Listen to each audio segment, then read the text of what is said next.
கட்சிகள் மீதான பார்வை, கச்சத்தீவு போன்ற விவகாரங்களை குறித்து நாம் தமிழர் கட்சியின் ஒருங்கிணைப்பாளர் சீமான் பிபிசி தமிழின் நிருபரிடம் நேர்காணலிலிருந்து சிலவற்றை இப்போது நாம் பார்க்கலாம். 2014ஆம் ஆண்டு நடைபெற்ற நாடாளுமன்ற தேர்தலில் நாம் தமிழர் கட்சி காங்கிரஸ் கட்சிக்கு எதிராக பிரச்சாரம் செய்து அதிமுகவை ஆதரித்தது. தற்போது ஜெயலலிதா மறைவுக்கு பின் அதிமுகவை எதிர்த்து நாம் தமிழர் கட்சி போட்டியிடுவதற்கு காரணம் என்ன? சீமான் அதற்கு 2014ஆம் ஆண்டு காங்கிரஸ், பாஜக ஆகிய இரண்டு கட்சிகளையும் நாம் தமிழர் கட்சியினர் எதிர்த்தோம். ஒரு போர் தந்திரத்திற்காக அம்மையார் ஜெயலலிதாவை பயன்படுத்தி காங்கிரஸ், பாஜகவை வீழ்த்தினோம். இது போர் உத்தி.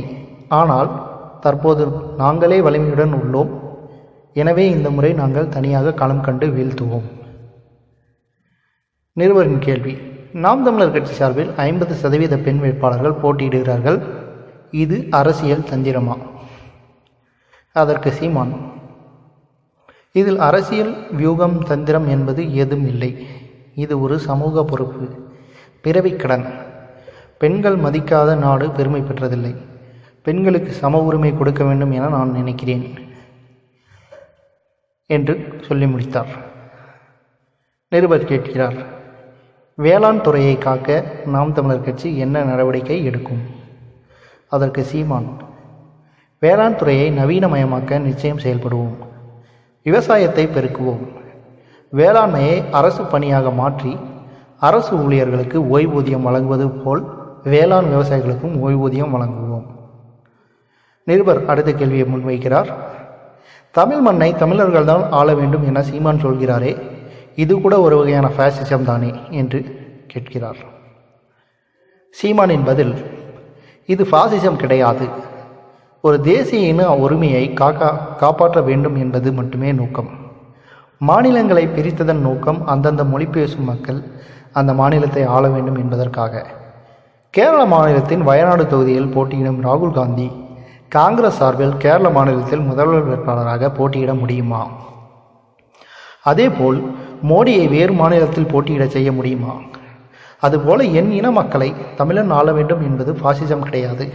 அது எங்கள் உரிமை. அடுத்ததாக நிருபர்: திருப்பூர் மற்றும் ஈரோடு பகுதிகளில் உள்ள வட மாநிலத்தைச் சேர்ந்தவர்களுக்கு ஓட்டுரிமை வழங்கப்பட்டுள்ளது. இது குறித்து சீமானின் பார்வை என்ன? அதற்கு சீமான்: திட்டமிட்டு வெளிமாநிலத்தவர்களை குடியமர்த்தி வருகின்றனர்.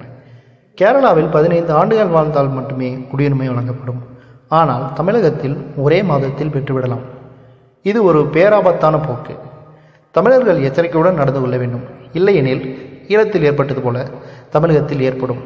சொந்த நிலத்தில் அடிமைகளாக வாழ வேண்டிய சூழ்நிலை ஏற்படும் என்று சீமான் சொல்கிறார்.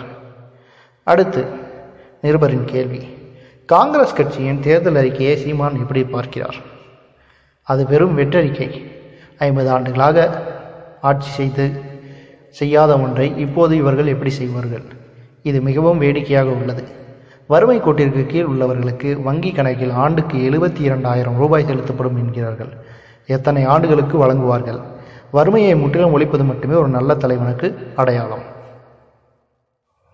அடுத்த நிருபரின் கேள்வி: கடந்த 5 ஆண்டு காலத்தில் பாஜகவின் செயல்பாடு குறித்து நாம் தமிழர் சீமானின் பார்வை என்ன? பாஜகவின் சாதனை என்று எதுவுமே இல்லை என்பதுதான் உண்மை. அதனை பாஜகவினரே ஒப்புக்கொள்கின்றனர். ஜிஎஸ்டி, பணமதிப்பிழப்பு உள்ளிட்ட எந்த ஒரு விஷயமும் முன்வைத்து மக்களிடம் அவர்கள் வாக்கு கேட்கவில்லை. அதனை விட்டுவிட்டு புல்வாமா தாக்குதல், அந்நிய நாட்டிடமிருந்து இந்தியாவை காப்பாற்றிய ஒற்றை விஷயத்தை முன்வைத்து வாக்கு கேட்கிறார்கள். தவிர 5 ஆண்டு சாதனை முன்னிறுத்து மக்களை சந்திக்கவில்லை. அடுத்த கேள்வி நிருபர் கேட்பது: நாம் தமிழர் கட்சி பொறுப்பேற்றால் கச்சத்தீவு மீட்கப்படுமா? சீமான் பதில்: வெளியுறவு கொள்கை, பாதுகாப்பு கொள்கை, கல்விக் கொள்கை ஆகியவற்றில் 2 கட்சிகளும் ஒன்றுதான், பாஜக மற்றும் காங்கிரஸ். காரணம், கச்சத்தீவை மீட்போம் என கடல் தாமரை மாநாடு போட்டதும், மீனவர்களுக்கு தனி அமைச்சகம் அமைக்கப்படும் என அறிவித்ததும் அனைத்தும் கண் துடைப்பு. என்னை போன்றவர்களிடம் அதிகாரம் கிடைத்தால் கச்சத்தீவை மீட்பது என்பது ஒரு பெரிய பிரச்சனையே அல்ல. தமிழகத்தில் நடப்பது மத்திய அரசின் அடிமை ஆட்சி.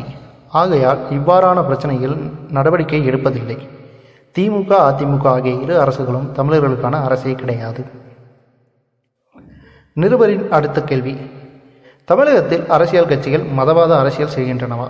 அதற்கு சீமானின் பதில்: தமிழகத்தை பொறுத்தளவில் மதவாதம், மதத்திற்கு எதிர்வாதம் என்ற இரண்டை வைத்து அரசியல் நடத்தி வருகின்றனர். இரண்டையும் ஒழிக்க வேண்டும் என்பதே நாம் தமிழரின் நோக்கம். இன்று மதச்சார்பற்ற கூட்ட கட்சிகள் மீதான பார்வை, கச்சத்தீவு போன்ற விவகாரங்களை குறித்து நாம் தமிழர் கட்சியின் ஒருங்கிணைப்பாளர் சீமான் பிபிசி தமிழின் நிருபரிடம் நேர்காணலிலிருந்து சிலவற்றை இப்போது நாம் பார்க்கலாம். 2014ஆம் ஆண்டு நடைபெற்ற நாடாளுமன்ற தேர்தலில் நாம் தமிழர் கட்சி காங்கிரஸ் கட்சிக்கு எதிராக பிரச்சாரம் செய்து அதிமுகவை ஆதரித்தது.